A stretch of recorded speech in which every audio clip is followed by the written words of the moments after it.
شايفين قدامكم هنا دي شفاط بيسحب ميه عشان نسقي.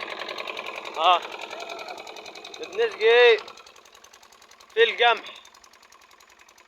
لازما تروي القمح في جو الشتاء اللي احنا فيه ده، لازما تروي القمح. بس ده اللي هو عمال يسقي فيه ده مش القمح، ده ربيع. اللي قدامكم ده ربيع، شايفين الربيع عامل ازاي؟ بقيته مروي بالميه. ها الراجل مفتح فيه في كل حاجه. واللي كانت برا ديك هي اللي هناك دي بتاعت الشفاط النزاحة، يعني اللي هو بيجيب مية زي ما انتم شايفينها.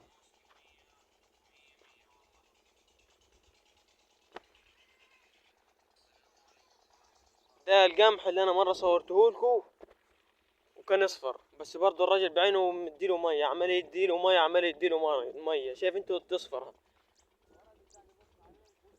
عمال يديله مية الراجل. خف المية، خف المية. المية على الزرع مش كويسة، في زرع يحبوا مية وفي زرع ما يحبش مية. ما تنسوش بس تشتركوا في القناة عشان يوصلكوا كل فيديوهات ان شاء الله. مع الزراعة الحديثة ان شاء الله مش هيفوتكوا حاجة خالص ان شاء الله يعني.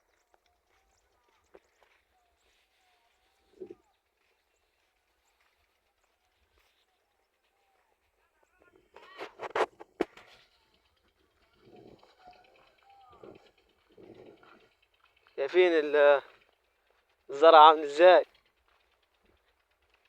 الراجل هناك بيزرع، بيسقي هناك،